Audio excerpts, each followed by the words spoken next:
this seems so long overdue in the Spanish language, and one that not just honors the survivors, like Gustavo, but those who didn't survive. And that was your initial idea, right? To do it differently and do it as honoring the dead as well as the living.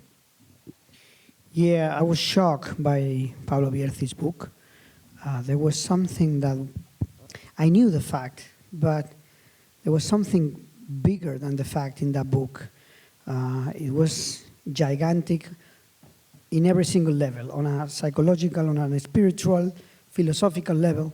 And one of the things that I was most impressed about were some of the conversations that the survivors have in the book with the dead. I remember very vividly one line from Roberto Canessa saying, "Accept in peace the fact that we live the lives that you didn't have the chance to live."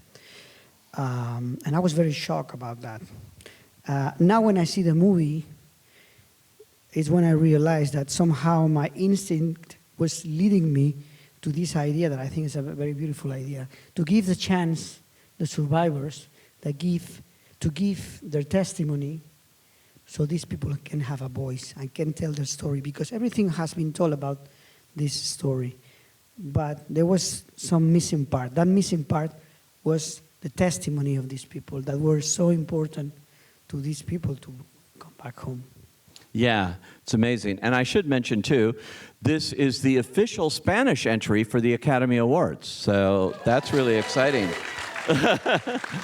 Exciting for you, too, because this is your return to Spanish filmmaking, too. So. I'm very happy because this is such a global film. It's the Spanish entry. It's done by a Spanish crew with a Spanish director, but the actors are Uruguayan and Argentinians, and we shot in Uruguay, Argentina, Spain, and Chile. So to us, it's like a big effort of the whole Ibero-American Latin community, and it was very special to be selected to Spain, and I'm very proud of representing this film that was so hard to do. We spent 10 years trying to get the financing, because there is a ceiling for when you do a film in Spanish, there is a ceiling, there is a budget that you cannot go over that, you know. And this movie somehow is breaking that ceiling. It's trying to show the people that we can tell our stories in our language. Yeah. And this is why we are here. Oh. After you see this movie, you do not want to see it in another language. No, seriously. I mean, it just seems so right. And Gustavo, I have to ask you your reaction to watching this on the screen, and you know, it started at the Venice Film Festival this year, and it's been at festivals, won every audience award. But what do you think when you look at this now, all these years, 50 years later? First of all, I am very thankful to my friend J. Bayona, because this movie is a great film. It's amazing, and this movie lets you to contact you with the deep part of your soul and feel exactly the experience that we have in the mountains. But it's so hard and so strong and so beautiful that this story gives us to all the people to belong to this plane, the people that are dead and we that survive, that all are in the same level. And Jota told the story, and the voice of all the people who work in this film is the voice of the people who are not alive, but they still living in the heart of all the human beings. Because our story is not a tragedy, it have a lot of tragedy, and it's not a miracle, it have a lot of miracle. This is a story of love, friendship, solidarity, and service vocation. And this is a very important message in this difficult moment that the whole world is facing. That we have war and suburb and hate. This is a story of love. So, like Uruguayan, like a human being that belong to America, we are very thankful to Jota and to all of you that this film have a big success in the heart of all the people in these moments. It's amazing.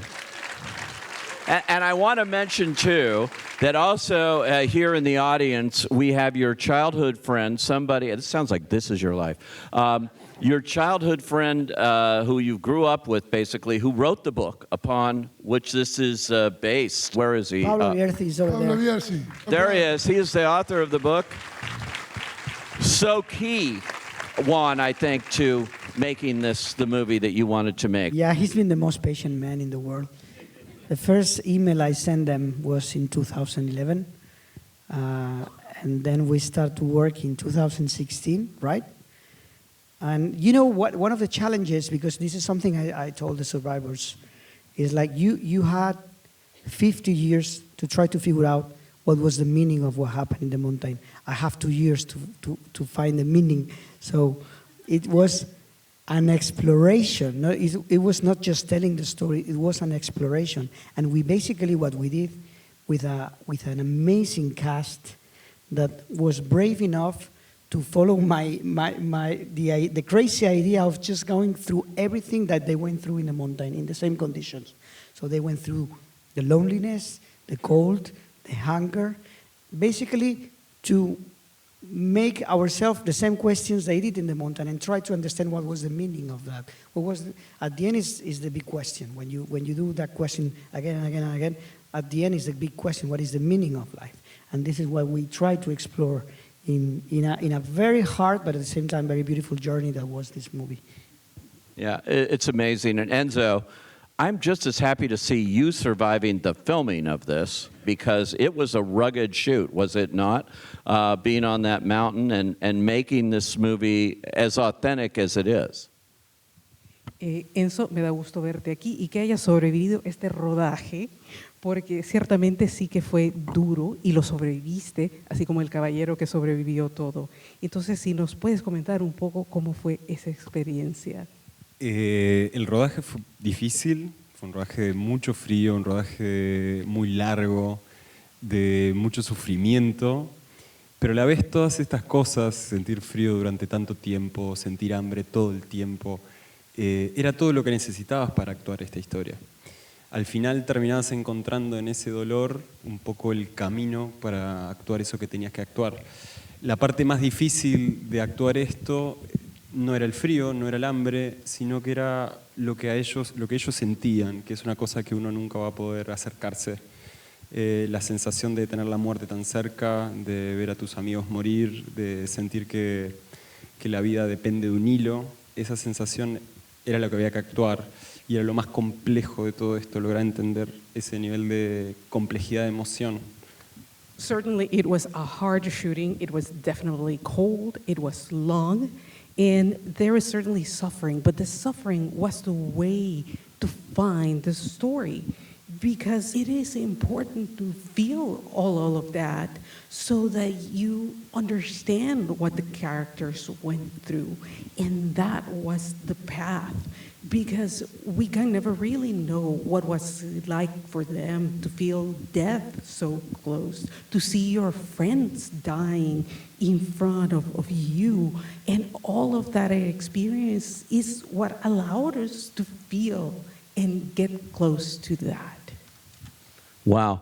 I'm curious, too, what was the reaction when you met the real survivors and they found out who you were playing? Tengo curiosidad cuando conociste a los sobrevivientes y cuál fue la reacción de ellos al conocerte. Mira, es hermoso. Lo más complejo de hacer un personaje que vivió, en este caso fue no tener información de él directamente, no poder ver un video, no conocer de él a través de algún registro, ni poder hablar con él. Entonces lo que te queda es la gente cercana. De repente conocí a sus hermanos, conocí a sus amigos, sus hermanos me mostraron su casa, me contaban qué cosas recordaban en cada lugar de la casa con él. Y cuando los conocí a los supervivientes, había una cosa que pasó que nos conocimos todos una noche en un asado. Y nos íbamos presentando, cada uno de los actores decía, me llamo tal, represento a tal. cuando yo les decía, me llamo Enzo, represento a Numa, ellos cambiaban y me decían, Numa, y me daban un abrazo. Y de repente en ese abrazo encontrabas un montón de cosas que ellos no te podían decir de Numa. Todo el mundo que hablaba de Numa me contaba cosas espectaculares, te decían cosas brutales de él, pero eso de alguna manera no me terminaba de servir para actuar. Pero sin embargo en el silencio, en ese abrazo, la hermana agarrándome la mano y diciéndome sos igual, de repente encontrabas cosas que ellos no podían decir sobre él, que era lo que él termina generando en los demás. Ahí estaba el valor que yo más encontré para poder hacer a Numa, y eso es lo más especial de todo. Okay, did you get all that? She's amazing. Well, this was a really complex process because this was a character I did not get to meet in person. There wasn't video or any type of record, but I could talk to people who knew him, like the family, siblings, friends. The siblings showed me around the house and the memories they had of him around the house. And I got to meet the survivors one night. It was the whole cast and the survivors in a barbecue, an asado. And I would introduce myself, saying, hi, I'm Enzo, and I'm playing Numa. And the reaction was like, wow, Numa. And there was a shift about them because there's so much that people can tell you about the other person, and they spoke wonderful things about him. But that hug, that silence, that space let me know a lot more about the effect that Numa had in other people, and that was the treasure to find the character. Gustavo, how did he do? How did Enzo do as Numa? Enzo is an incredible human being. He represents Numa perfectly. We belong to a country that no one is more than another one. And in the Andes, we need to build a caring society when all the things belong to everyone. And the only goal was to survive, not be all. And this is the amazing story of the real human beings in this world that we need to survive all together. There at the end is the brilliant composer of the score, Michael Giacchino. What was the challenge for you of this particular movie compared to so many of the others you've done? And you use Uruguayan instruments in the making of this score, too. You know, whenever I do a lot of these interviews over the years, and everyone asks, how do you do this? And I'm always like, I like to be in the mind of the character, in the soul of the character that I'm portraying. And people say, what about, must be easier for live action than it is for animation. I'm like, no, it's the same. I put myself in their shoes. And this movie challenged me in ways I never really understood that I could be challenged. So I wanted to be a mirror of the soul and the emotions and the events that they went through. I wanted to truthfully reflect that in the music I was writing, which meant that I needed to really understand and put myself in their position every day for 9 hours a day, whatever it was. And it was exhausting. It was really, but at the end of the day, I always knew that whatever I felt at the end of that day was nothing compared to what they felt. And all I cared about was I delivering a truthful rendition of what, because you know when you work in movies you can manipulate things the way you want, and I didn't want to do that with this. I just wanted to be honest as I could be with this movie. So I hope that's what you felt, but it was about just looking at these faces and showing how would I feel if I was in that position. What would I do? Who am I? Like the big thing about this movie is it really does ask you the question, who are you? Who are you as a person? But then it also asks you, who can you be? beyond that. And that's all I thought about. Yeah, well, it's an amazing, amazing work. And I got to point out the people that aren't here, your cinematographer, your production people, everyone, the visual effects, everything. That plane crash is maybe the best I've ever seen on film. I felt like I was in the plane, which is, I know that's your goal, to put us in that moment. Truly frightening to watch it, and the detail that went into just that part of it. I think what I did basically was to talk to each of you, all the survivors, try to get all the details, and then it was all about being with them. In these scenes, normally there is a moment that you get to put a camera in the cabin to know what is going on, That was not the case. We will know only exactly what they knew, which was very little, and stay with them, trying to create this immersive experience where you basically are in the middle of a situation that you don't know what's going on. And then also, it was very important, the physics, that it was like very physical. When I remember that there was this line that I read in the book that said, our knowledge was not gradual. ¿Cómo se dice gradual? Gradual? Gradual was a palazos. Oh, it was all at once. All in once, like a shock pop. So basically that was the accident. They changed. Their life was completely different from one second to the next. So it had to be like that, very immersive and very physical. Yeah, amazing. I'll go to you, Gustavo, again, in watching that sequence, which I think would have to be very difficult. Really, Jota is a genius because in a second he introduced you and us to a new reality like Matrix, that all the culture, all the information that we have in this world disappear. And you go in a new dimension that you are going to learn that the possibility is directly proportional at all the strengths and belief that you put to achieve the goal.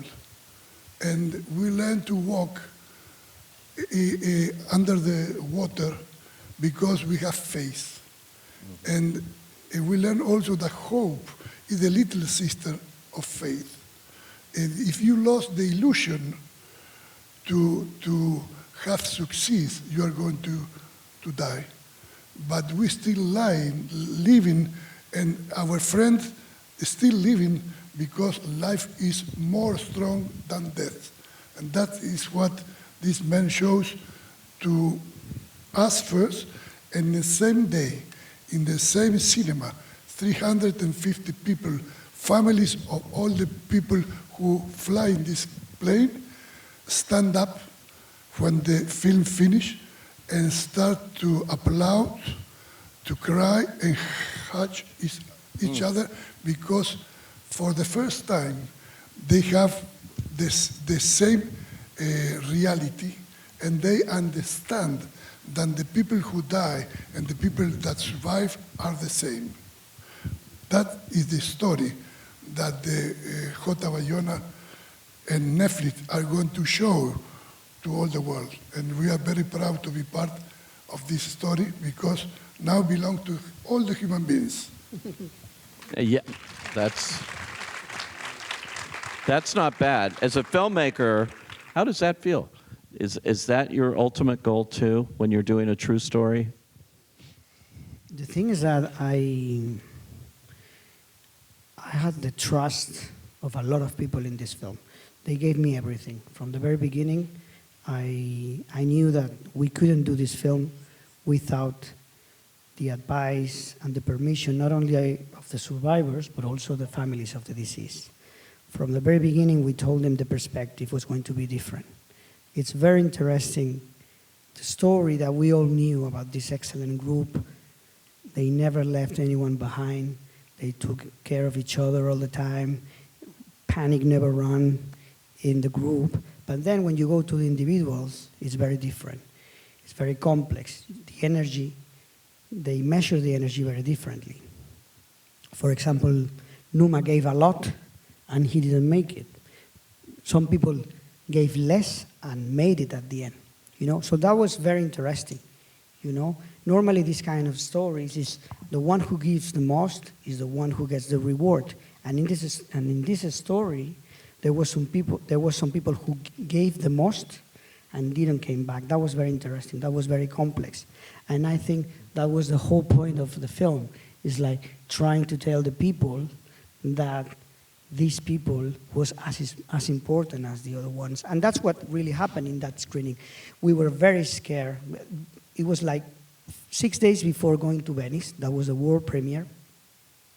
I told Belén, the producer, she's here, sitting with us, Belén Atienza, and I told Belén, we cannot show the movie to anyone before showing to them, because they gave us so much trust, they gave us so much help, that they need to be the first audience in the world to watch the film. So we went to Uruguay, and there was 360 people, all families related to the accident, and it was Gustavo who said, don't make a screening for the dead and a screening for the living. Let's do a screening for the first time, let's do something for all of them together, because they never did something together. They never went to an event together. So we did that screening. We were very nervous, of course. They were also very nervous. But it was so beautiful, the reaction. People who didn't talk to each other in 50 years were hugging each other, talking about it for the first time. It was very emotional. So there was, now that I think about it, there was almost something almost like healing, in not only making this film, but also in showing the film to everybody who was involved in the story. It's amazing. Just the story after the movie is also a tribute to the human spirit and the will to live and survive. And in this time, I can't think of a more important movie to remind us of that. Congratulations, and thank you for coming out to the AFI Fest. And let's celebrate them, folks, and thank you for coming. Thank you.